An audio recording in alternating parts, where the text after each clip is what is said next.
Welcome to episode 9, Becoming Bullyproof. Today we're going to talk about gaining back your inner strength. Hello, Sumoné, once again. Good afternoon. Today we want to talk about, we've spoke about everybody, what about bullying and all those type of things. But now you've been bullied. What now? How do you regain your self-confidence and your composure back? Because that's the most difficult part. You've now been bullied, you're down on the ground, and you don't feel great. What is the next step? So usually I refer to the cycles of life, and that's really of my small circle key and the bigger circles around it. And usually the circle that is the farthest away from your own circle is usually the people in society and the people that have bullied you. And you are the small little circle, and everything starts within that circle. If that circle isn't strong enough, then the bullies will be able to come back into your circle.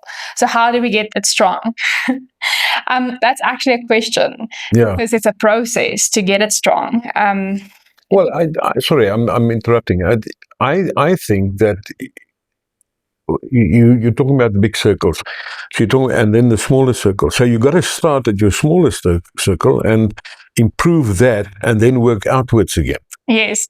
So usually it's you, and then the circle around your circle is usually your close people. So brother, sister, mother, father, whoever that may be. And then the circle around that one is usually your family and your close friends. And then it grows out till you get to the circle of bullies and the population where the bullies is in.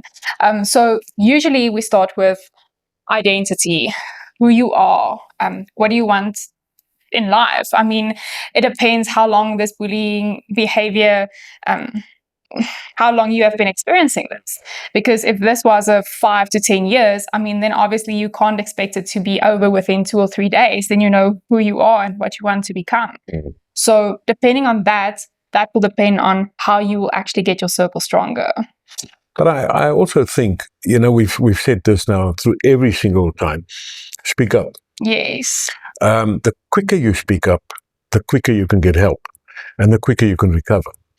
Because if you don't do that, the way I see it is that, like you said, 5 years or so, and that emotional distress that you're in, and how they've broken you down in that period, it doesn't come overnight to fix. Yes. And don't expect it to be fixed overnight. But I think also in part of that is speak to people which will give you confidence to be able to handle the next situation.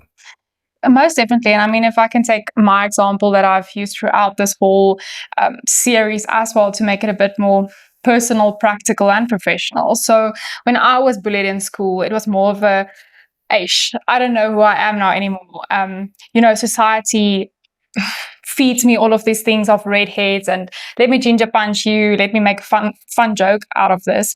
But when I came to the realization of, what, am I going to allow people to form my identity and go and color my hair, because that was actually a thing.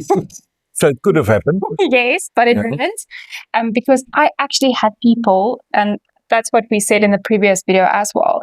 I had people that was my safe space, that motivated me, that planted that positivity within me. And that helped me to actually overcome this bullying behavior and this belief that I had of my social identity that was formed through bullies. And through that, and through the support and the motivation, the positivity, I could have regained my, who am I? What do I want in my life? Am I going to embrace this, or am I going to allow that wide and external circle that is very far from my little circle is going to control my life or not? Well, I think that's quite important. Look, if you've been bullied for a long time, that becomes really difficult as well. Yes. And you need to start working on that and saying no. There's a lot of things where no means no.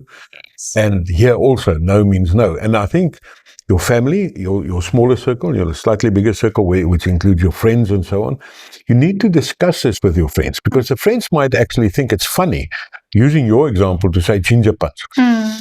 It's not so funny when you are the subject. of that thing. But they might think, it's just a small word, is it really going to make a difference? So once is not the problem. Now suddenly it's twice or 3 times and so on. But I think also take the courage and speak to your friends and say, listen, this is not right. I don't really like this, or it's really hurting me to do this. I don't know if that's the right way to go. Absolutely, but I think it's also a process, right? I mean, it depends on your friends. It depends the environment we are in and the seriousness of it. Because if you tell people like, listen, this is really now not funny anymore, it's hurting my feelings, most probably they will continue with that. And then it escalates to that whole thing of the power imbalance. Yeah. And then it's not a joke anymore. And we spoke about this earlier as well. When is a joke, and when is a joke not a joke anymore? Because you can make a joke and it's fine. And you both will most probably laugh of it. But when the other party is not laughing and you can actually observe their facial expressions and their body language, and we did touch on that as well, then that's not a joke anymore. I asked you about this a while ago, and I said, I'm feeling quite bad now because now I'm not making jokes at anybody, because sometimes I think, am I bullying or am I just making a joke or something like that? So it doesn't mean you got to stop completely if you are one that makes jokes and so on. But it means think about your jokes. Absolutely. Think about the comments that you make. And don't make nasty comments, because a nasty comment can never be withdrawn. It can never be taken back. Once you've said something, you've said it. Yes. But from the victim side, if somebody says something to you that you don't like, speak up and say, this is really not acceptable. Yes, and that's the thing, right? So in a lot of conversations, and maybe to leave it with the people out there as well, if you can't change the things that you observe within that present situation or conversation that you have, don't make a joke out of it. For example, I mean, I'm okay now if someone ginger punch, and that's fine, because I realized that I can't change that. I can't change the way that my hair color looks. I can't change that the jokes within society.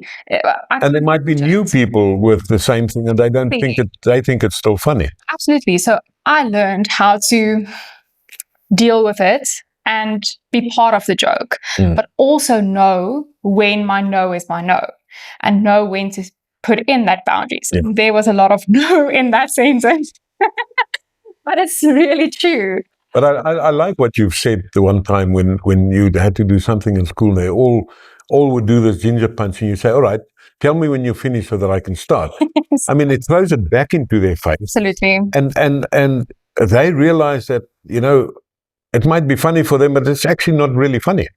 And we mentioned this a couple of times as well. Yeah. The whole idea of a bully wants that power. And when you feed the opposite to them, they're like, oh no, this is a problem. So if you can't change, and that's what I want to say now, if you can't change something that you observe, for example, if you can't change another person's weight, don't make a joke out of it. But if you can help them, for example, listen here, you have spinach in your teeth, then that's fine, because you can actually help them to be the better version of themselves. Let me end off by saying something about weight. People think that when you are fat, there's other words now, obese or whatever. When you are fat, they think that you are somebody that don't know how to control your eating and so on. There's a number of reasons why people become overweight. A number of reasons. And it's not necessarily by eating. So you would come and you make a joke about being fat or whatever the case might be. And then what?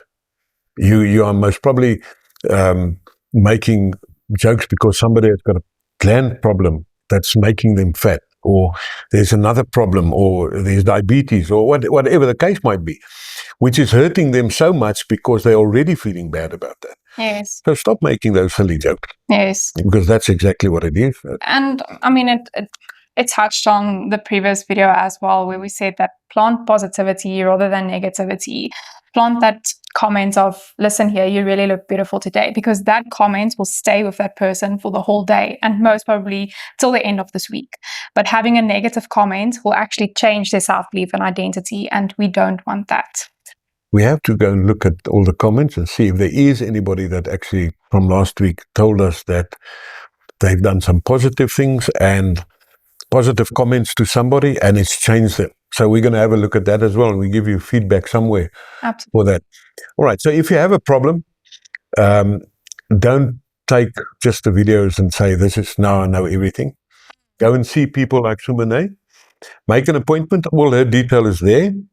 On the side, we're going to write them onto our description. I was going to say plant them there. We're going to write them there on our description and make contact and get a proper consultation. And if you need it, get help. Yes, go plant that positivity. Exactly. On that positive note, thank you for watching the Bulletin. Next week will be episode 10, and then we'll see what happens then. Thank you so much.